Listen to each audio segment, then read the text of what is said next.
क्रिस्त में मेरे प्यारे भाइयों, बहनों और बच्चों, आइए आज हम मनन चिंतन करेंगे संत यूहन्ना के अनुसार सुसमाचार अध्याय 1 वाक्य 35 से 42 तक। यीशु अपने 2 शिष्यों के साथ वहीं था।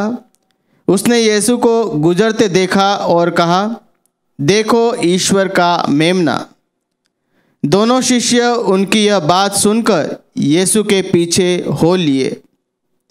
यीशु ने मुड़कर उन्हें अपने पीछे आते देखा और कहा, क्या चाहते हो?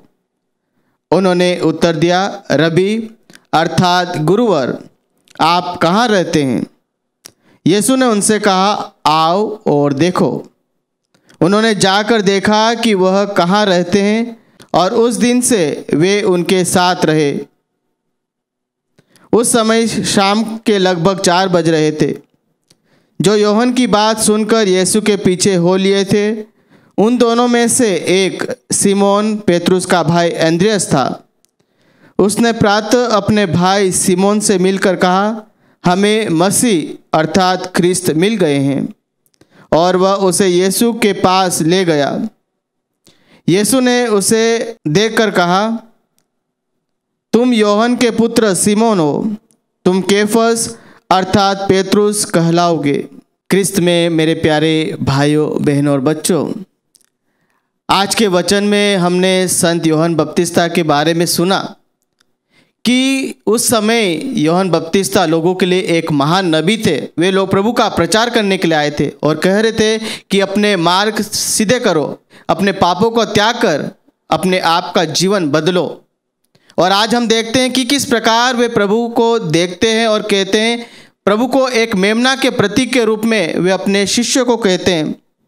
हम देखते हैं कि वे एक महान नबी थे और इसलिए उनके अपने शिष्य थे। और आज यहाँ पर 2 शिष्य जो उनकी बात सुनते हैं, हम यूहन्ना के अध्याय 1 वाक्य 29 में भी देखते हैं, जब प्रभु उनकी ओर आते हैं तो वे कहते हैं, देखो ईश्वर का मेमना जो संसार के पाप भर लेता है।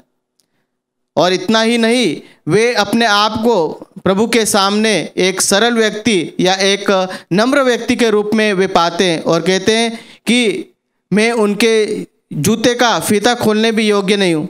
और इतना ही नहीं, वह प्रभु के बारे में कहते हैं कि वे बढ़ते जाए और मैं घटता जाऊँ। तो हम देखते हैं कि एक महान व्यक्ति होने के बावजूद भी वे अपने आप को एक नम्र व्यक्ति के रूप में वे प्रकट करते हैं। और जब वे कहते हैं देखो ईश्वर का मेमना, तो किस प्रकार उसके शिष्य प्रभु के पीछे हो लेते हैं। और जब वो प्रभु के पीछे चलते हैं, प्रभु मुड़कर उन्हें देखते हैं और कहते हैं कि तुम क्या चाहते हो? और वे उनसे जवाब देते हैं, रबी अर्थात गुरुवर, कि आप कहाँ रहते हैं। हम उनमें देखते हैं कि उसमें जिज्ञासा रहती है प्रभु को जानने के लिए, प्रभु को पहचानने के लिए। और प्रभु उन्हें खुला निमंत्रण देते हैं और उन्हें उनके अनुयायी बनने के लिए वे उन्हें आमंत्रित करते हैं और कहते हैं, आओ और देखो। और हमने सुना कि वे प्रभु के साथ में रहते हैं, प्रभु का अनुभव करते हैं और वो उनका अनुभव करने के बाद वे उनका प्रचार करते हैं। और किस प्रकार जो अंद्रियास से वह जाकर अपने भाई सिमोन को वे कहता है कि हमें मसीह मिल गए हैं, हमें प्रभु मिल गए हैं, तुम भी आओ और उन्हें देखो या उनसे मिलो।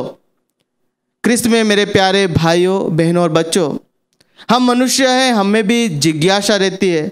कई बार हम मनुष्य होने के नाते कई चीज़ें हमारे जीवन में चलती रहती है। हम अपने जीवन में बेचैन रहते हैं, हम अपने जीवन में व्याकुल रहते हैं। और इसलिए संत अगस्तिन भी हमसे कहते हैं कि हमारा हृदय है जो हमेशा बेचैन रहता है और वह तभी चैन पाएगा जब वह प्रभु से मिल जाएगा, अर्थात हमारा हृदय प्रभु से मिल जाएगा। क्रिस्त में मेरे प्यारे भाइयों और बहनों, हम अपने जीवन में, जिस प्रकार मैं कह रहा हूँ, अपने जीवन में बेचैन रहते हैं। कई समस्या हमारे जीवन में आती है, हमारे परिवार के, हमारे अपने आप के जीवन की परेशानियाँ रहती है और हम बेचैन रहते हैं। हमें आराम नहीं मिलता, हमें शांति नहीं मिलती। और हमें उस शांति पाने के लिए, उस आराम पाने के लिए हम कई बार कई अलग अलग जगहों पर जाते हैं। कई बार अन्य देवताओं को पूजने लग जाते हैं। कई बार हम कोई आध्यात्मिक गुरु के पास जाते हैं। क्यों? क्योंकि हम अपने जीवन में बेचैन रहते हैं। लेकिन हम सभी उन सभी बेचैनियों का जवाब, उन सभी परेशानियों का जवाब हमारे प्रभु यीशु ख्रीस्त हैं। और वे इसीलिए कहते हैं कि तुम मेरे पास आओ, मैं तुम्हें विश्राम दूंगा। और इतना ही नहीं, हम देखते हैं कि संत यूहन्ना के अध्याय 10 वाक्य 10 में हम पढ़ते हैं कि प्रभु कहते हैं, मैं इसलिए आया हूँ कि तुम्हें जीवन प्राप्त हो, बल्कि परिपूर्ण जीवन प्राप्त हो। तो पूर्ण रूप से हमें जीवन ईश्वर देता है। तो हमारे जीवन में की जो बेचैन है, जो हमारे जीवन की समस्या है, उसका आधार, उसकी जो समस्या का जो समाधान है वो प्रभु यीशु ख्रीस्त है। हमारे जीवन की जो परेशानियां है उसका हल प्रभु यीशु है। हमें प्रभु यीशु के पास जाना। जिस प्रकार वो शिष्य प्रभु के पीछे आए, वो प्रभु के साथ रहकर उन्होंने उनका अनुभव किया और उसके बाद उसका उन्होंने प्रचार किया। हम देखते हैं कई लोग प्रभु का अनुभव करते हैं और जब वे प्रभु का अनुभव करते हैं तो वह रह नहीं पाते, वे जाकर लोगों को उसका सुसमाचार का प्रचार करते हैं, अपने जीवन में हुई घटना का वे प्रचार करते हैं। तो क्या हम अपने आप से पूछ सकते हैं कि मेरे जीवन में महत्व क्या है, मैं किस चीज़ को ढूंढ रहा हूँ? प्रभु तो हमें खुला निमंत्रण देते हैं कि आओ और देखो, मुझे परखो, मुझे चखो। पर हम कई बार संसार की चीज़ों में व्यस्त रहते हैं, पैसा बनाने की चिंता में बेचैन रहते हैं, कई बार हम अपने परिवार की परेशानियों में बेचैन रहते हैं। लेकिन वह हमें बुलाता है, वह हमें निमंत्रण देता है। तो हमारा कर्तव्य बनता है कि हम प्रभु के पास आएँ और वह हमें निमंत्रण दे रहा है। तो क्या मैं प्रभु की आवाज़ को सुनता हूँ? क्या मैं प्रभु के निमंत्रण को खुले दिल से स्वीकार करता हूँ?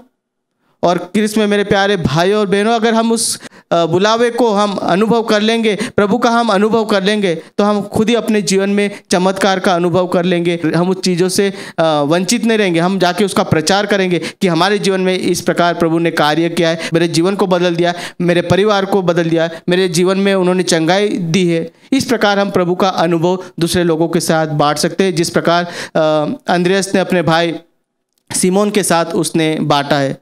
तो आइए ख्रीस्त में मेरे प्यारे भाइयों और बहनों, प्रभु आज हम सभी को निमंत्रण दे रहा है कि आओ और उन्हें चखो, उन्हें देखो और उनका अनुभव करो। चलो आइए हम सभी लोग प्रभु के पास आए, प्रभु का अनुभव करें और हम अपने जीवन में चमत्कार का, प्रभु का प्रेम का, प्रभु की कृपा, प्रभु का आनंद का हम अपने जीवन में अनुभव कर सकेंगे।